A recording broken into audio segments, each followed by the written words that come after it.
Hey, welcome to the Context Machine, episode 710. This is in no way rushed, and I am Bryan Chaffin. And I'm Jeff Gamet. And hey, check us out on our online home. That would be contextmachine.com. Also, thanks for joining us today. The bass is by Boom. No, it's contextmachine.io, man. What did I say? You said contextmachine.com. It's like, what are you, Bryan? Like, well, that's just you don't right. You don't even follow the guidelines. Good Lord. You can also use context guidelines. Well, we used to call it a script, but that was a lie.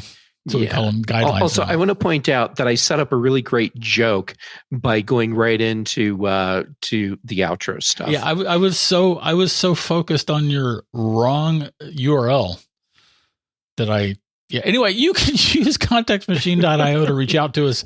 You can find us on Mastodon at Context Machine or on Blue Sky at contextmachine.bsky.social, or you can email us at podcast.contextmachine.io. Yeah. Yes. Wait, contextmachine.io? Yes. Is that new? No. Oh. Well, the email address is, but not the not the domain. Anyway, we have I've got to get over to our we've got it. We've got our newsletter, and several of you have subscribed. Thank you very much. Thank you, everyone. Our as of this recording, our latest issue of Inside the Machine just went out yesterday. When you're hearing this, it will be at least 2 days ago, but that's wibbly wobbly. That's the magic of nonlinear time. Yes, it is. But if you would like to subscribe to our newsletter, you can do it. Is it contextmachine.io/newsletter? I don't even know. That's funny. Yeah. Hold on. Let me double check. Contextmachine.io/newsletter. There it is. All right. Sweet. /newsletter. You can sign us up. Or you can sign yourself up. We're already signed up. We're already signed up. You'd think I just remember that off the top of my head because I set up the freaking page. Yeah, that's true. But we've both had a lot going on. Oh, holy forking shirt balls. No kidding. Yeah. All right. I believe that you have a story of remotes. And I am very interested in hearing about this. So tell us what's up. Okay. So when Bryan says remotes, what I mean are remotes that control your home entertainment system. I've been using a Harmony remote for so long that I don't even remember what model it is, but it has like a touchscreen on it and all the buttons, and it has the controller base as a separate thing. And, so it's one of the higher end ones. Mm-hmm. And Logitech bought Harmony many years ago. Mm-hmm. And then immediately screwed the pooch with it. And ultimately screwed all of us as Harmony users because they killed the product line. Yeah. They have dropped support completely. I feel like they bought it to kill it. Like a record label signing a band in order to kill them and so that they don't compete with another band. Which would be weird because Logitech offered nothing that actually competed with this. My take is they bought it because they wanted to own that market, and then they completely mismanaged it and then pulled the plug. Also, if anyone at Logitech would like to sponsor us, give us a shout at podcast at contextmachine.io. Yeah, cha-ching. I love my MX Revolution mouse. You do. I talk about it a lot. This mouse, but Logitech as a whole is an interesting company. And so anyway, Harmony remote. You've been this remote's like 15 years old, isn't it? 20 years old? Oh, it's got to be 15 years old easily. Easily 15 years old. And the wonder is that it still works today. That's the true wonder. Yeah. Yeah, and well, the reason it still works right now is because Logitech hasn't actually pulled the power cord out of the server that manages the back end. Because like so many products, this is something that even though everything could be managed locally, mm-hmm. there's a server that you connect to, and it manages setup and stuff, and for all your devices, and at some point they're going to pull the plug on that. And then that means everyone that's still using a Harmony remote now has a bricked remote. And the problem is we don't know when that's going to happen. So I need to find a replacement before that happens. And what I'm finding is that it's actually really difficult to get something today that truly gives me feature parity, or even better than feature parity, to my nearly 20-year-old Harmony remote. Right. And so I'm on a quest now to find that product. Okay. So I have questions. Okay. What is, I'm guessing it's probably one feature, but if it's more, tell us more. What is the feature that has kept you using this ancient remote all this time? The inclusivity of everything it can actually manage. So a single remote, I mean, it does the universal remote thing that you would expect. You can control the television, my Apple TV. I still have a Blu-ray player hooked up. It can switch all the inputs. Do you use your Blu-ray player? It controls the sound bar. Occasionally. When's the last time you used it? Yeah. Oh, about 3 months ago. Huh. Okay. All right. I actually have some DVD box sets that I really enjoy.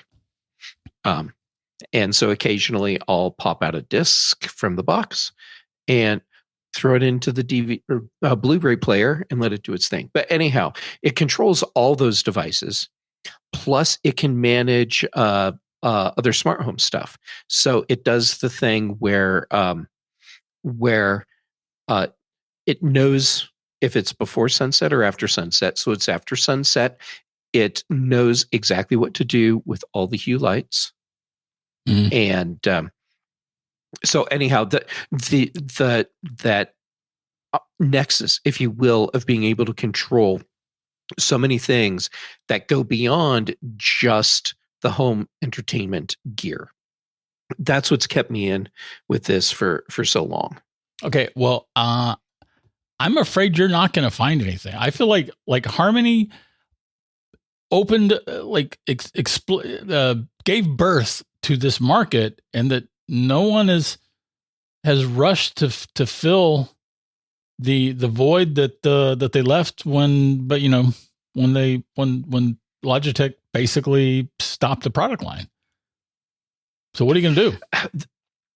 Well, I'm going to keep hunting. Okay, so there's 3 companies that are out there that are doing stuff, and I know one of the suggestions that comes up is, well, why don't you get one of the universal remote apps for your iPhone? And to me, that's actually not an option, because that means that my iPhone is now the center for controlling all these devices. What if I have friends over and they want to control the devices? Now I have to give them my phone. What if I'm out of town and my office manager has a house sitter who wants to watch TV? Well, now they're stuck because they don't have my iPhone. So it needs to be an actual remote. There are 3 companies that are making stuff. Sofa Baton, and last time I looked at their stuff, and granted, it's been a couple of years, they had something that looked promising but was lacking. Then there's Haptique, and the other one is I want to say Unfold. I'm sorry, I can't remember the name off the top of my head, but I think it's like Unfold or Unfolded, something like that. And yeah, so I'm surprised at how few companies are actually doing anything to fill in the space that Harmony owned. So maybe it's a thing where that's just not a market that most people care about, which to me is weird. But anyhow, I'm on a hunt now, and I need to find the remote that gives me everything my Harmony does. And it would be nice if it could do even more. But yeah, at least give me what my Harmony does. Right. So, listeners, if you know anything to help Jeff out, please let us know. Yes, please. Oh, Bryan, I have a question for you related to all this. So, what are you using to remote control your home entertainment system? I use my Apple TV remote. Okay, so for you, it's like you have a television. Yep. And an Apple TV. Yep. The end. Okay. So I don't have I have a Blu-ray player somewhere. It's not hooked up, and I haven't needed it hooked up in years. I'm using my HomePods for speakers. Right. So I guess I do use my iPad or iPhone or even my Mac to control things, some things relating to the HomePods. Just to be like to break down in complete honesty what I'm doing. But yeah, all the TV stuff I'm doing through my Apple TV remote. And there are some TV updates that I've got to hassle with because LG apparently needs to update crap all the time.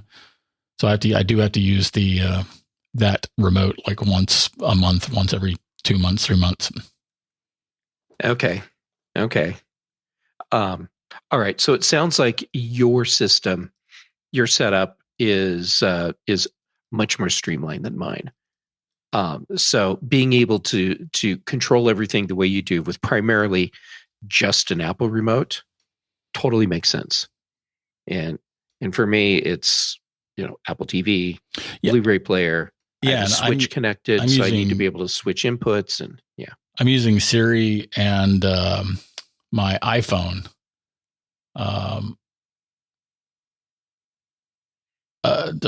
to control my various Apple HomeKit stuff, which you're using your Harmony for. Yes. Right. Yeah. So I guess you have a more unified system than I do.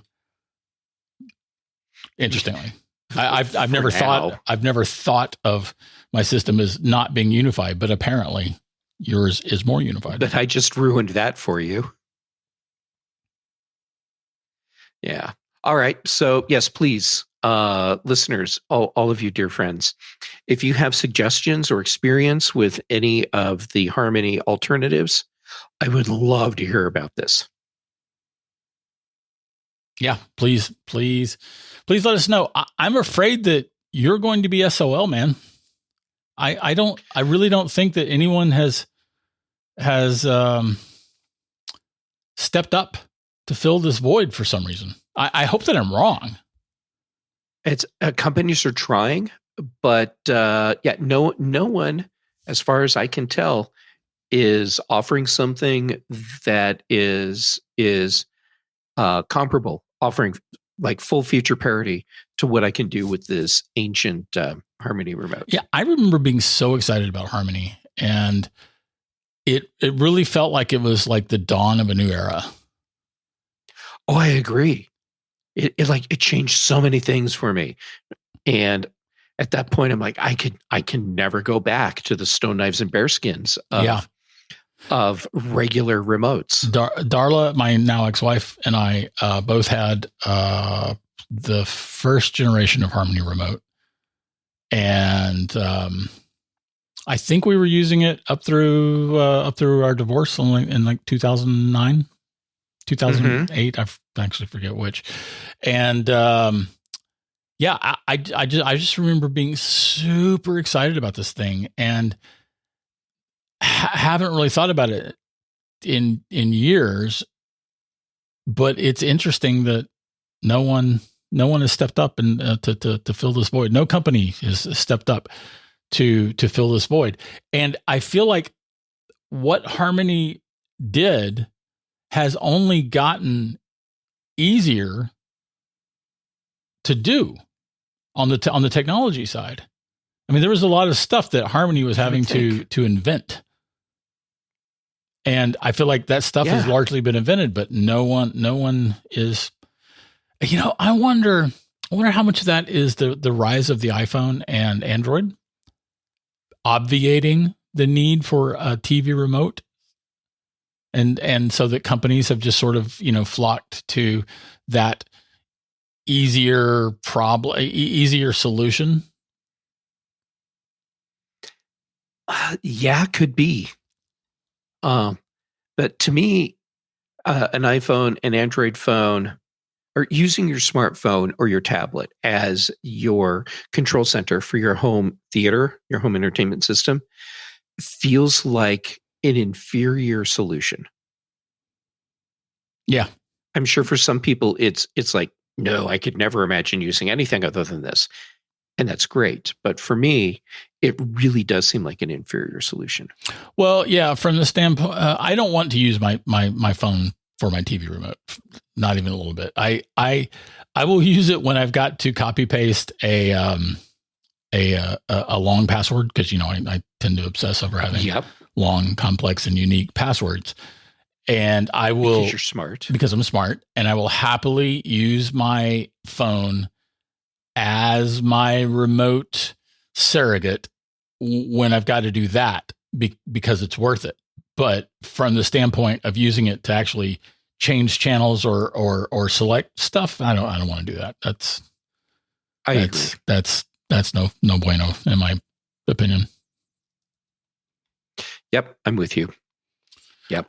All right. So again, listeners, you have your homework. If you know of anything in like beta, anything being talked about, anything being worked on, please let us know.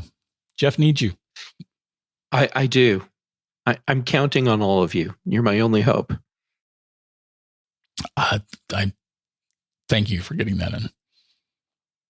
Yeah. Yeah. All right. So let's talk about the other thing. This is another topic that you're going to have to catch us up on, because I haven't done my homework.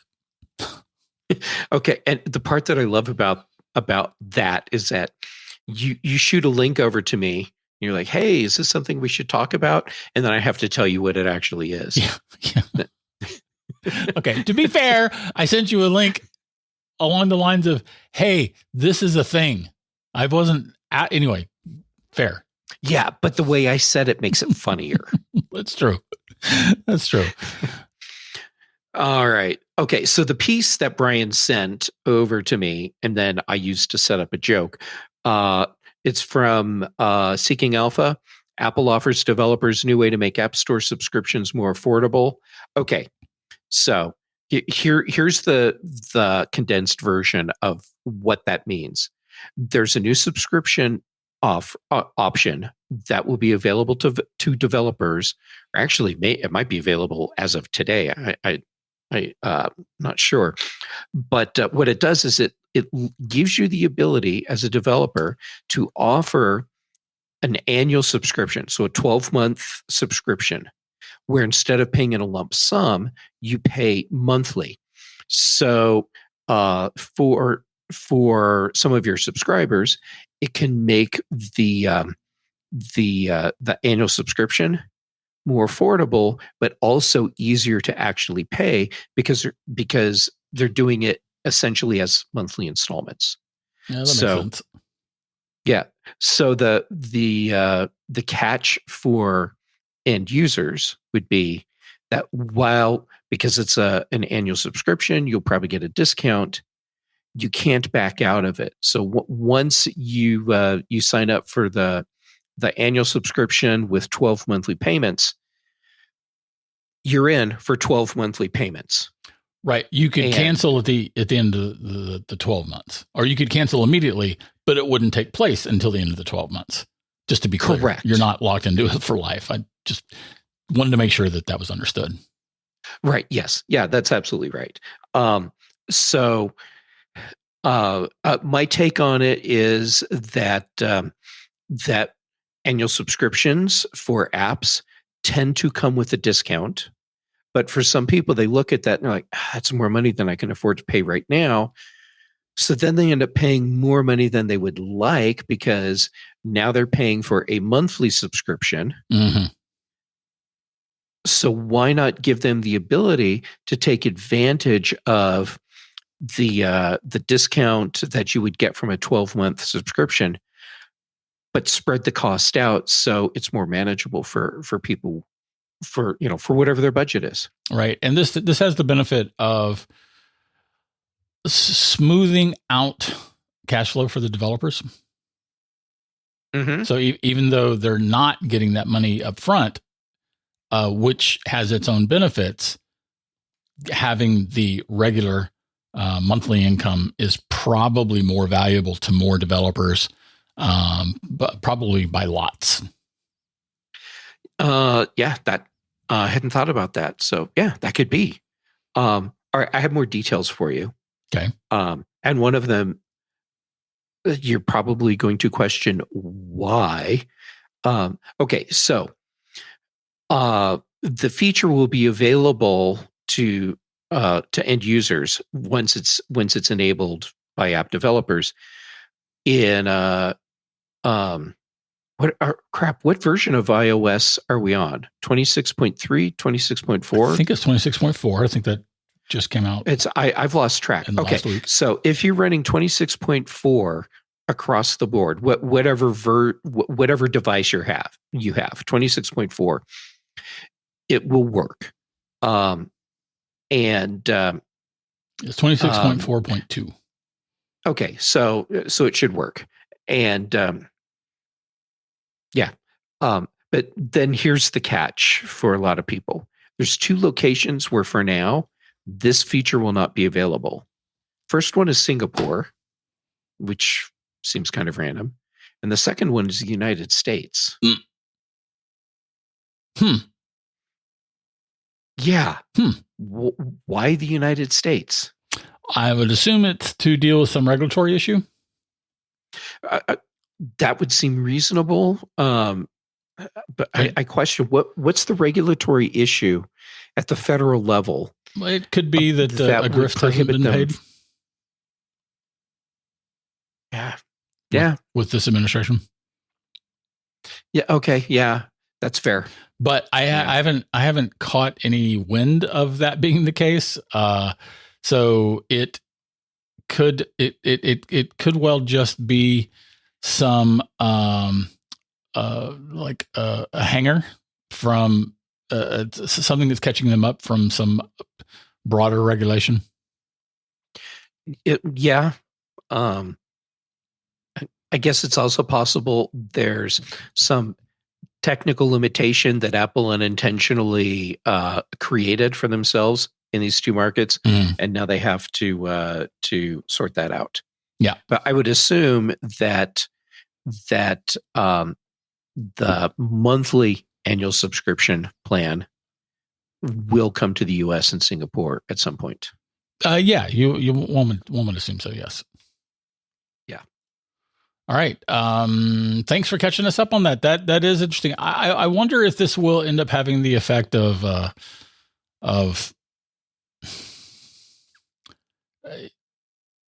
increasing the number of increasing the costs of subscriptions.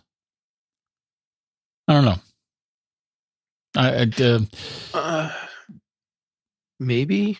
I don't know. I think if developers don't abuse this as a tool to raise costs, this will actually get more people into annual subscriptions. If you're using an app that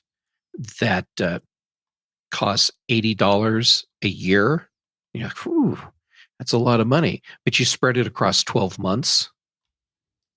That becomes much more palatable for that for that $80 annual subscription. Yeah, that makes sense. Spoiler, I actually do have $80 annual subscription.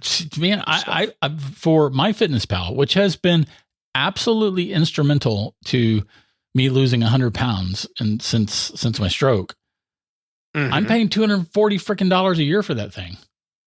Yeah. And I mean, frankly, that's extortion for what they're providing. It is extortion. However, it has been absolutely vital to me. So I pay that extortion. And I would gladly switch to a yearly discount with monthly payments if I could. I mean, anything to reduce that cost, because that's freaking outrageous. Yeah. Yeah. They've actually priced a lot of people who could really benefit from that app. They just priced them out of the market. Right. Yes. Yeah. $20 a month is, it's a lot for the vast majority of folks to pay. Mm-hmm. Yeah. It's like I said, if it wasn't absolutely vital to the way I'm living my life right now in order to become healthier, I would have canceled that crap a long time ago, because it's freaking expensive. No, I get it. Yeah. I mean, that's a lot of money that you're shelling out every year. Yeah. So an $80, at least you have something to show for it. Yes, that's true. And your $80 a year is also freaking expensive. What app is that? So that's Workona. That's the one that I use for my over the top Uber power management of tabs, but it does a lot more for me in my web browser. Okay. But then I pay for Fantastical, and that's like $55 a year. And now, of course, it also includes CardHop, but totally worth the $50-$60 a year that I'm paying for Fantastical. Right. And are they going to offer a yearly discount? Well, this is as we record brand news today. Right. Brand new news today. And I believe I am paying a discount, or getting a discount, because I'm paying an annual subscription. So I'm curious to see what all the different companies do with this. Yeah, same. So interesting news. Thanks for explaining it to us, and thanks for walking us through everything. And I think we need to go. So I'm going to do this, and then I'm going to say that's it for this week's Context Machine. If you have anything to comment on, add, or question, you can write us at podcast@contextmachine.io. Our bandwidth is provided by CacheFly. The bass is by Dr. Boom, recorded just for this show. And Jeff, can you give us another update on your MacStock appearance, man? Of course I can. Yeah. So we don't have the schedule yet, so I can't tell you what day I'm speaking. But I can tell you that I do have a discount code for you. Use the code DigiWizard. That's DIGIWIZARD, DigiWizard, and you get $50 off your conference pass. And that works for the eCam hands-on training day, which is the day before the conference. So for people who can't go, but they want to watch what's happening and no, learn. eCam will be there, and they're doing a clinic, like an all-day hands-on clinic. Right. Yeah. And so anyhow, you can get $50 off your pass. Use the code DigiWizard. Awesome. And you should do that. And you should go. I can't wait to see all of you there. Yeah, I've the shirts that I found, my MacStock shirts were included in that. Yeah, just that way. Wait, so did I not mention? Is that something we talked about before the show, but then we didn't talk about during the show? Yes. Okay. Yeah. Pay attention to the next newsletter, because we'll have something in that. about my Mac shirts. Yeah. So that'll be cool. Yeah. All right. So on that happy note, Jeff, I'm going to also do this.